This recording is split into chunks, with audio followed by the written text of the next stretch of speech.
Assalamualaikum warahmatullahi wabarakatuh.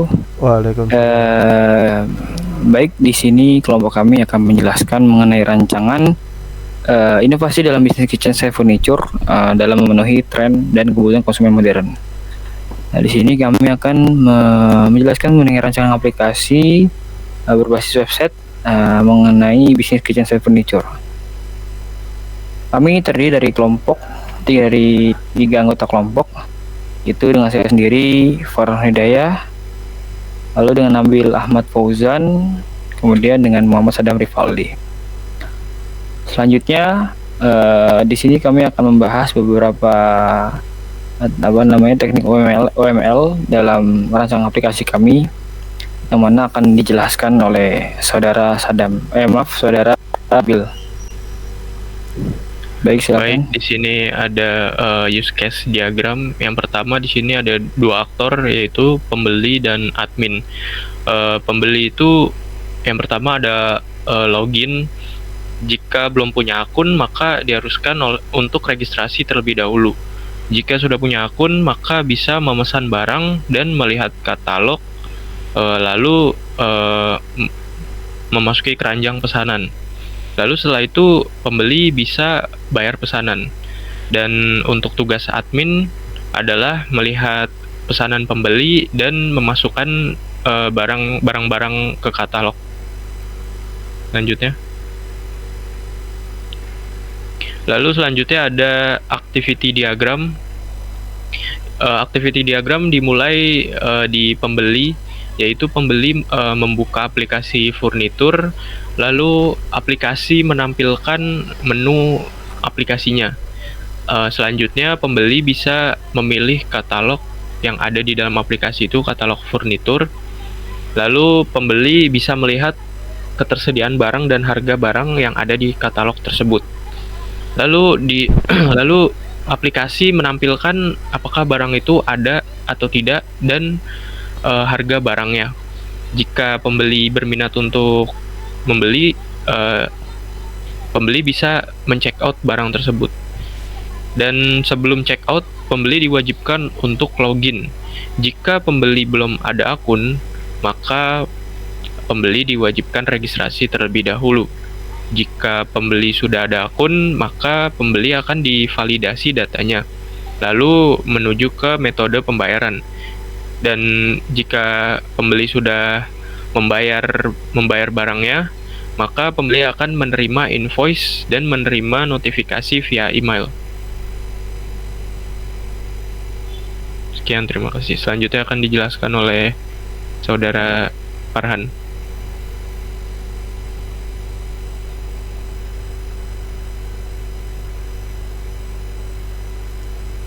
Farhan. Suara. Baik, terima kasih sebelumnya. Saya akan membacakan dan menjelaskan mengenai sequence diagram. Ketika aplikasi berjalan, user akan membuka aplikasi tersebut, di mana dia terhubung ke dalam langsung ke aplikasi websitenya. Nah, ketika aplikasi itu dibuka oleh user, maka akan memberikan umpan balik, yaitu di aplikasi akan menampilkan beranda seperti halnya contoh di dalam awal ini. Lalu kemudian si pembeli akan memproses melihat katalog. Lalu dalam melihat katalog ini akan memberikan request ke lihat katalog, kemudian akan memberikan umpan balik kembali, lalu akan menampilkan di dalam sisi user. Jadi ketika si user memberikan atau si website memberikan request, maka server atau database akan memberikan respon kembali yang menampilkan katalog yang diinginkan oleh user itu dalam sisi klien. Nah, kemudian proses check out barang. Check out barang ini masih di dalam menu katalog. Ketika user memberikan request check out barang, user wajib untuk login. Jadi ketika user memberikan check out barang lalu diberikan umpan baliknya, akan langsung diarahkan ke dalam menu login. yang mana menu login ini akan terhubung di dalam tersimpan data-data di dalam database ini. Nah, ketika user masuk ke menu login, maka data-data yang disubmit oleh user akan teroptimasi atau tersimpan di dalam validasi data ini yang tersimpan dalam database juga. Lalu akan menampilkan halaman login. Nah, kemudian akan ditampilkanlah metode pembayaran. Apa yang diinginkan metode pembayarannya, atau melalui rekening atau melalui e-wallet seperti itu. Nah, setelah melakukan pemilihan metode pembayaran dan juga perihal mengenai barang yang dibeli, lalu ini akan menuju ke cara pembayarannya. Nah, di metode pembayaran akan masuk ke cara pembayaran, dan pembayaran akan langsung melakukan umpan balik, yaitu berupa invoice. Jadi beberapa jenis atau barang dan juga harganya dan juga tanggal dan beberapa mengenai data-data proses pembayarannya itu akan ditampilkan dan akan direspon oleh database, dikirim ke user itu. Nah, kemudian langsung menuju ke pembayarannya. Nah, jadi ketika menekan invoice, maka ini akan disetujui oleh user, lalu akan dikirim melalui notifikasi email. Nah, mengapa notifikasi email? Karena sebelumnya ketika ingin masuk ke menu login, disertakan email yang mana akan digunakan ketika proses pembayaran ini. Nah, setelah itu terjadi di menu checkout ini. Nah, maka proses pun selesai. Baik, selanjutnya akan dibacakan oleh saudara Sadam. Baik, ini adalah kelas diagramnya. Di sini ada berbagai itu ya. Lalu di sini ada admin yang berisi fieldnya, ada email, nama lengkap, password, username, dan read. Lalu ada kirim, ID kirim, kode belanja, paket, status pengiriman, tanggal kirim. Lalu ada produk yang berisi fieldnya, deskripsi, gambar, chart, harga, ID katalog, jenis, dan tanggal masuk. Itu ada member, di dalamnya berisi alamat, email, ID member, nama, dan user. Lalu di sini ada pemesanan, di dalam fieldnya ada ID member, waktu, jenis pengiriman, kode belanja, metode pembayaran, status pengiriman, tanggal pemesanan, dan total. Lalu dibayar ini ada fieldnya, ada bank, ID bayar, jumlah, kode belanja, kembalian, dan tanggal bayar. Di sini admin bisa mengakses produk yang berisi deskripsi, gambar, chart, harga ini. Lalu bisa menjadi sebagai pengirim, dimana ini mengirimkan ID kirim, kode belanja, paket, status pengiriman, tanggal kirim.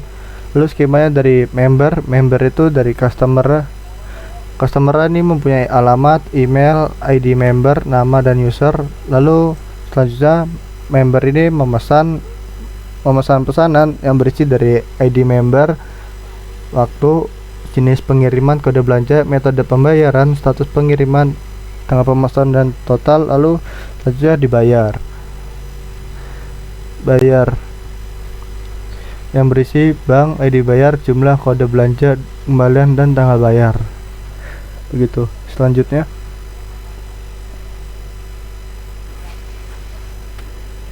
di sini ada tampilan prototipenya ya, tampilan dari website depannya. Di sini ada di pojoknya ada logonya yang bernama Karya Dapware. Di sini ada berbagai keterangan yang bisa diklik dan menampilkan tampilan yang berbeda-beda. Ada beranda, harga, katalog, kontak, dan tentang. Di sini ada tampilan welcome-nya yang menamakan halo, selamat datang untuk membuka furnitur impianmu. Di sini ada tombol selengkapnya. Dan jika belum mempunyai akun, ini bisa daftar terlebih dahulu. Selanjutnya ini tampilan loginnya. Halo, selamat datang kembali. Di sini nama username-nya di sini, lalu kata sandi. Jika lupa kata sandi, di sini ada tampilan lupa kata sandi, atau jika belum mempunyai akun bisa daftar terlebih dahulu, atau bisa langsung masuk menyambungkan dengan akun Google atau akun Facebook. Selanjutnya dijelaskan oleh Farhan. Baik, jadi ini kita di menu registrasi, di mana pendaftaran awal ketika belum memiliki akun. Di sini bisa kita lihat yaitu tulis selamat datang ke registrasi. Yang pertama dengan menampilkan username atau nama, kemudian email yang akan ingin dihubungkan ke dalam aplikasi ini, kemudian kata sandi dan juga verifikasi 2 kali ada kata sandinya, dan kemudian alamat. Sini juga terdapat radio button sebagai verifikasi approve untuk kedua kalinya untuk meyakinkan si user. Kemudian tombol button daftar. Di sini juga terdapat yang menghubungkan ke dalam menu login ketika si user telah memiliki login. Kemudian di sini kita bisa lihat ini adalah homepage-nya, mana ketika user mengklik selengkapnya di dalam homepage ini akan langsung terhubung ke dalam homepage ini, kemana akan menampilkan fungsi-fungsi di dalam yang diinginkan user. Halnya di sini terdapat menu dalam akun atau card, dan juga di sini terdapat gambar-gambar yang nanti akan ditampilkan di display terlebih ketika ada promo atau hal-hal lainnya. Di sini ada tombol-tombol yang mana akan langsung terhubung ke dalam bentuk modal, yang mana akan tertuju ke dalam atau hal-hal yang menyangkut seperti gambar. Ketika diklik tombol ini maka akan menunjukkan deskripsinya gitu. Lalu kemudian di sini terdapat menu login, dalam artian ketika si user ingin mencek out barangnya seperti halnya yang tadi dijelaskan di awal di dalam sequence diagram dan juga di activity diagram, maka akan diwajibkan untuk login terlebih dahulu. Ketika dia telah memiliki akun maka dia langsung login, ketika dia belum memiliki akun maka akan wajib mendaftar. Jadi kemudahan user ini ketika dia belum memiliki akun atau dia masih bisa mengakses untuk melihat barang yang ada terlihat di dalam website ini. Namun ketika dia ingin melakukan check-out barang maka dia diwajibkan untuk login. Karena itu untuk kemudahan pendataan dan juga meyakinkan si admin untuk merespon bahwa si user ini benar-benar ingin membeli barang tersebut. Baik, sebelumnya maaf ini ada tambahan mengenai foto wawancara kepada owner kitchen setnya. Jadi ini bukti bahwa kelompok kami benar-benar melakukan review langsung kepada si pemilik bisnis ini. Dan juga ini beberapa sketsa yang telah dibuat oleh si owner, dan ini merupakan tampak hasil jadinya. Cukup menarik. Baik, itu saja yang dapat kami sampaikan. Kurang lebih mohon maaf. Wassalamualaikum warahmatullahi wabarakatuh.